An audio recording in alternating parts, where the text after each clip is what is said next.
جب قرآن کو چیلنج ملا ہے تو قرآن کو اب ثابت کرنا ہی پڑے گا کہ قرآن مجید اللہ رب العزت کی کتاب ہے، اور ہر دور میں قرآن مجید نے اپنے آپ کو ثابت کیا ہے تو آج بھی ثابت کرے گا۔ زمین و آسمان کیسے بنے، سورج اور چاند کے کیا کام ہیں، اور سورج اور چاند اور تاروں کی ذمہ داریاں، سائنس اس کے بارے میں کیا کہتا ہے اور قرآن اس کے بارے میں کیا کہتا ہے، یہ آج ہم لوگوں کو معلوم چلے گا۔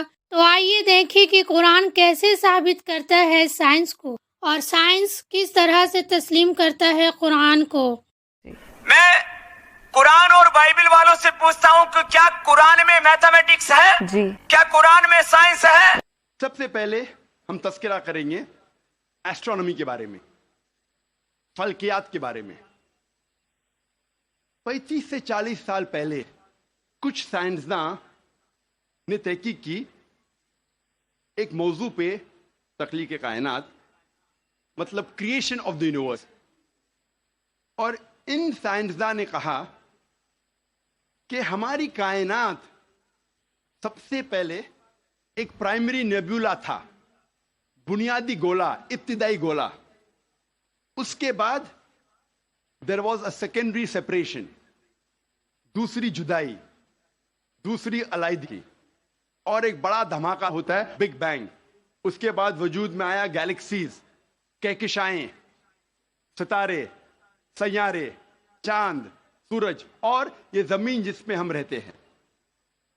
اسے سائنسداں نے کہا بگ بینگ، بڑا دھماکہ۔ یہ جو سائنسداں نے تقریباً 40 سال پہلے ڈھونڈا کس طریقے سے کائنات وجود میں آئیں، تخلیق کائنات، قرآن مجید میں اس کا ذکر 1400 سال پہلے ہے۔ اور میں نے اس تقریر کے شروع میں ایک آیت کی تلاوت کی، سورہ انبیاء کی، سورہ نمبر 21، آیت نمبر 30، جہاں اللہ سبحانہ تعالیٰ فرماتے اولم یر الذین کفروا، کیا انکار کرنے والے یہ نہیں جانتے ان السماوات والارض کانتا رتقا ففتقناہما، کہ زمین اور آسمان ایک تھے، جڑے ہوئے تھے، اور ہم نے انہیں جدا کیا۔ یہ جو تخلیق کائنات، creation of the universe, big bang, بڑا دھماکہ، جو سائنسداں کو 40 سال پہلے پتا چلا، قرآن مجید میں اس کا ذکر ہے 1400 سال پہلے۔ قرآن مجید میں اللہ سبحانہ تعالیٰ فرماتے ہیں سورہ فصلت میں، سورہ نمبر 41، آیت نمبر 11 اور 12 میں، کہ اللہ سبحانہ و تعالیٰ نے آسمان کی طرف دیکھ کے کہا جب وہ دھواں تھا کہ آسمان اور زمین ایک ساتھ آ جاؤ، ولنگلی اور انولنگلی، اپنے مرضی سے یا اپنے مرضی کے بنا۔ اور ان نے کہا کہ ہم اپنے مرضی سے ایک ساتھ آ جاتے ہیں۔ قرآن مجید میں لکھا ہے کہ آسمان سب سے پہلے دھواں تھا، عربی لفظ ہے دخان۔ اور آج کے سائنسداں یہ کہتے ہیں کہ کائنات بننے کے پہلے یہ آسمان دھواں تھا، انگلش میں کہتے ہیں گیس۔ لیکن عربی میں دخان کے معنی ہے اسموک۔ کچھ مفسرین نے ترجمہ کیا مسٹ، دھند، جو میرے حساب سے صحیح ترجمہ نہیں، کیونکہ دھند ہوتا ہے ٹھنڈا اور دھواں ہوتا ہے گرم۔ دھماکے کے بعد ہم اکثر دیکھتے ہیں گرم دھواں، دھند نہیں دیکھتے۔ تو قرآن مجید میں لکھا ہے کہ آسمان تھا دھواں، اور آج سائنس یہ کہتی ہے کہ اسموک گیس سے اور بہترین لفظ ہے۔ جو قرآن مجید میں دخان لکھا ہے وہ گیس سے اور بہترین ہے، اور scientifically smoke is a better word than gas. آپ سوچ سکتے قرآن مجید میں اس کا ذکر ہے 1400 سال پہلے۔ انسان پہلے سمجھتے تھے کہ زمین سپاٹ ہے، چپٹی ہے۔ سب سے پہلی بار اگر کوئی انسان نے یہ ثابت کیا کہ دنیا بیضوی ہے، وہ ایسا Francis Drake sun 1577 1577 when he sailed around the earth، جب سمندر پہ سفر کیے دنیا کے گول، تو فرانسس ڈریک نے ثابت کیا کہ دنیا بیضوی ہے۔ قرآن مجید میں اس کا ذکر ہے 1400 سال پہلے. قرآن میں اللہ تعالیٰ فرماتے ہیں سورہ لقمان میں سورہ نمبر 31 آیت نمبر 29 میں الم ترى ان اللہ یلیج اللیل فی النہار ویلیج النہار فی اللیل. اللہ سبحانہ و تعالیٰ نے رات کو دھیرے دھیرے آہستہ آہستہ دن میں تبدیل کیا اور دن کو دھیرے دھیرے آہستہ آہستہ رات میں تبدیل کیا. یہ دن کا رات اور رات کا دن آہستہ آہستہ دھیرے دھیرے تبدیل ہونا یہ ثبوت دیتا ہے کہ دنیا بیضوی ہے. اگر دنیا چپٹی اور سپاٹ ہوتی تو دن فوراً رات میں تبدیل ہوتا اور رات فوراً دن میں تبدیل ہوتی.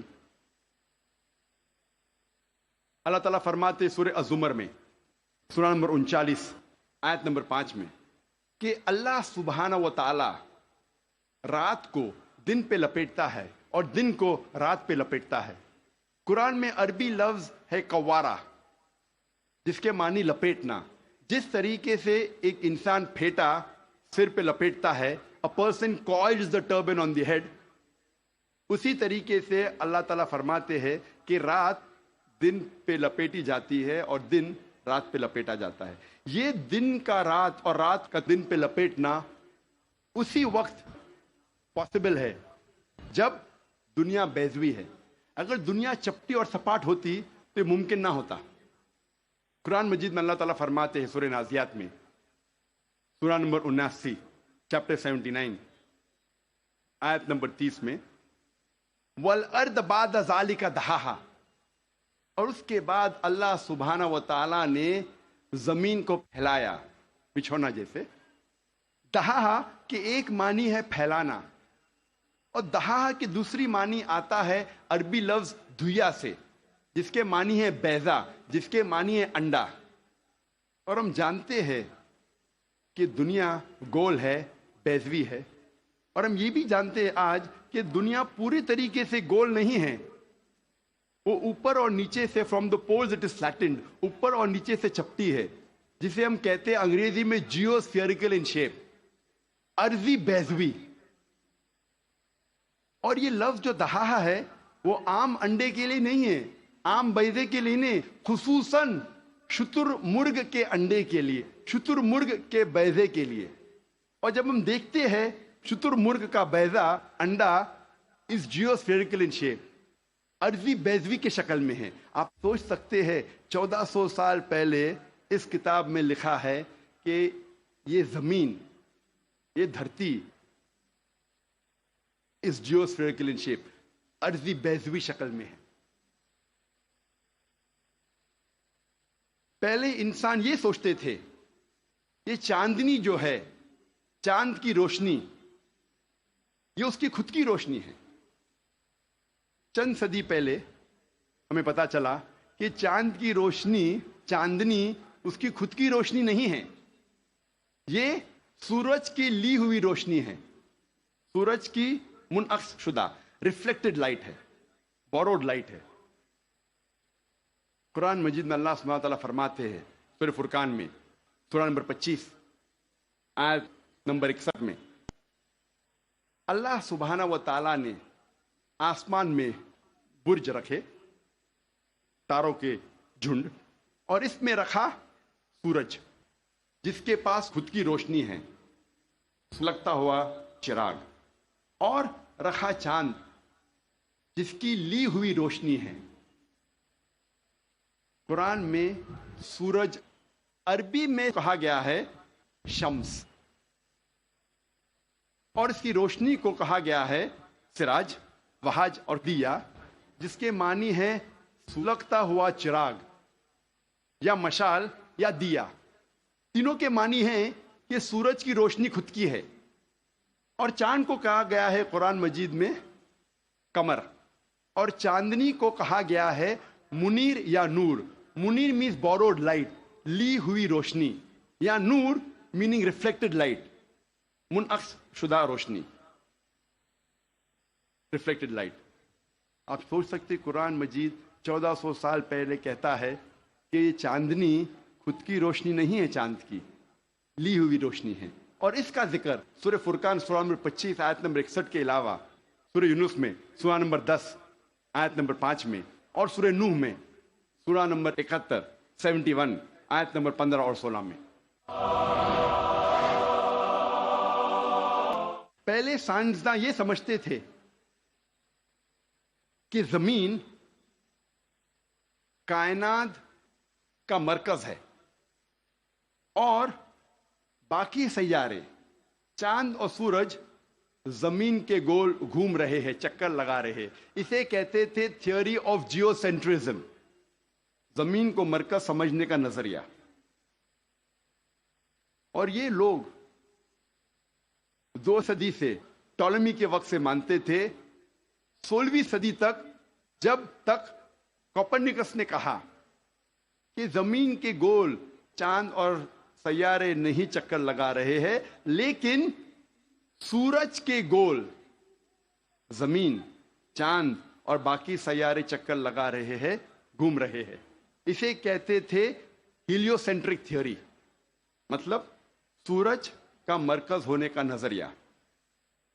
اور سن 1609 میں ایک جرمن سائنٹسٹ جس کا نام تھا یوہنس کیپلر، اس نے لکھا اپنی کتاب میں ایسٹرونوما نووا کہ صرف سیارے اور چاند سورج کے گول گھوم نہیں رہے ہیں، لیکن زمین، چاند اور سیارے، پلانٹس، سورج کے گول گھومنے کے علاوہ اپنے محور پہ گردش کر رہے ہیں۔ They are rotating about their own axis۔ اور جب میں اسکول میں تھا، میں سن 1981 میں 10ویں میں تھا، جغرافی میں نے پڑھا تھا کہ زمین، چاند اور سیارے، پلانٹس، وہ چکر لگا رہے ہیں، دے ریوالونگ اینڈ روٹیٹنگ، اور اپنے محور پہ گردش کر رہے ہیں، لیکن سورج اپنے محور پہ گردش نہیں کر رہا ہے۔ لیکن میں نے جب قرآن کی ایک آیت پڑھی، سورہ انبیاء سورہ نمبر 21 آیت نمبر 33 میں، اللہ سبحانہ وتعالیٰ فرماتے ہیں هو الذی خلق اللیل والنہار، اللہ سبحانہ و تعالیٰ نے رات اور دن بنایا، والشمس والقمر، سورج اور چاند، کل فی فلک یسبحون، وہ گھوم رہے ہیں اور اپنے محور پہ گردش کر رہے ہیں۔ قرآن کا لفظ یہاں ہے یسبحون۔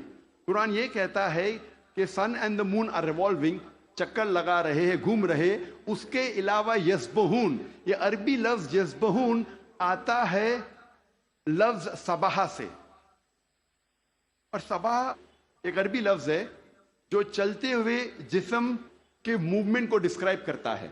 مثال کے طور پہ اگر میں کہوں گا کہ کوئی انسان پانی میں سباہ کر رہا ہے، اس کے یہ معنی نہیں کہ وہ پانی کے اوپر فلوٹ کر رہا ہے، اس کے معنی ہے کہ وہ پانی میں تیر رہا ہے۔ اگر میں کہوں گا کوئی سباہ کر رہا ہے زمین پہ، اس کا مطلب نہیں کہ وہ آدمی زمین پہ رول کر رہا ہے، اس کا مطلب ہے کہ وہ انسان زمین پہ چل رہا ہے یا دوڑ رہا ہے۔ اسی طریقے سے جب اللہ سبحانہ تعالیٰ یہ لفظ کا استعمال کرتے ہیں کوئی فلکی جسم کے لیے، فار اے سیلیسٹل باڈی، اس کے معنی نہیں کہ وہ فلائی ہو رہا ہے یا فلوٹ ہو رہا ہے، اس کے معنی ہے it is rotating about its own axis, وہ اپنے محور پہ گردش کر رہا ہے۔ آج سائنس ترقی کرنے کے بعد سائنس یہ کہتی ہے کہ آپ سورج کا عکس ٹیبل کے اوپر دیکھ سکتے ایک آلے کے ذریعے، اور پتہ لگتا ہے کہ سورج میں بلیک سپاٹس ہے، اور یہ بلیک سپاٹس تقریباً 25 دن لیتے ہیں گردش کرنے کے لیے۔ اس سے یہ ثابت ہوتا ہے کہ سورج تقریباً 25 دن لیتا ہے ایک گردش کرنے کے لیے۔ تو آج سائنس یہ تسلیم کرتی ہے کہ سورج بھی اپنے محور پہ گردش کر رہا ہے۔ جو میں نے اسکول میں تقریباً 28 سال پہلے پڑھا تھا کہ سورج واز اسٹیشنری، سورج گردش نہیں کر رہا ہے، تو 28 سال پہلے میں نے اسکول میں پڑھا، آج سائنس اسے تسلیم کرتی ہے، اور قرآن مجید میں اس کا ذکر ہے 1400 سال پہلے، اور آج اکثر اسکول کے سائنس کی کتاب میں اس کو انکارپوریٹ کیا جا چکا ہے۔ یہ نئی چیز داخل ہو چکی ہے سائنس کی کتابوں میں کہ سورج اپنے محور پہ گردش کر رہا ہے۔ اللہ تعالیٰ فرماتے سورہ یاسین میں سورہ نمبر 36 آیت نمبر 40 میں کہ سورج چاند کو نہیں پکڑ سکتا، اور دن کو رات نہیں پکڑ سکتی. The sun cannot outstrip the moon, neither can night catch up with the day. کل فی فلک یسبحون، یہ اپنے محور پہ گردش کر رہے. اس کے معنی کہ چاند اور سورج کے جو ایکسس ہے، جو ریولیوشن کا ہے، وہ ڈفرینٹ ہے، وہ علیحدہ ہے، اسی لیے وہ آپس میں کبھی نہیں ملیں گے. آج سائنس یہ کہتی ہے کہ جو سورج کی روشنی ہم دیکھتے ہیں، it is due to a chemical reaction.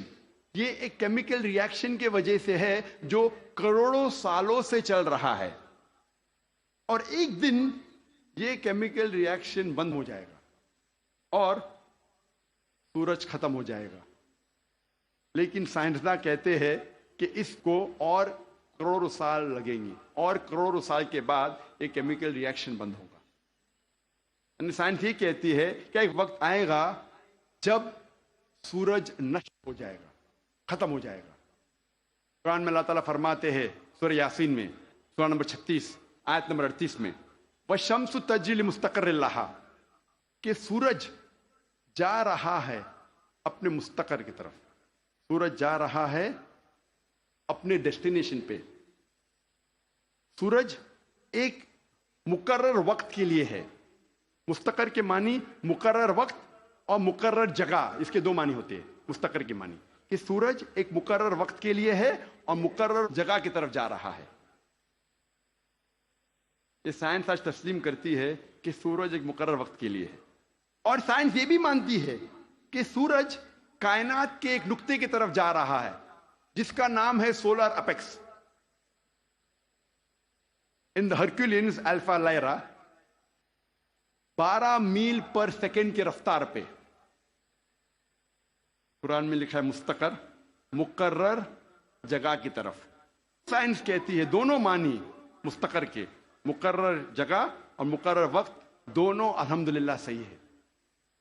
اور اس کا ذکر سورہ یاسین سورہ نمبر 36 آیت نمبر 38 کے علاوہ سورہ رعد میں بھی ہے، سورہ نمبر 13 آیت نمبر 2، سورہ فاطر سورہ نمبر 35 آیت نمبر 13، سورہ لقمان سورہ نمبر 31 آیت نمبر 29، اور سورہ الزمر سورہ نمبر 39 آیت نمبر 5 میں.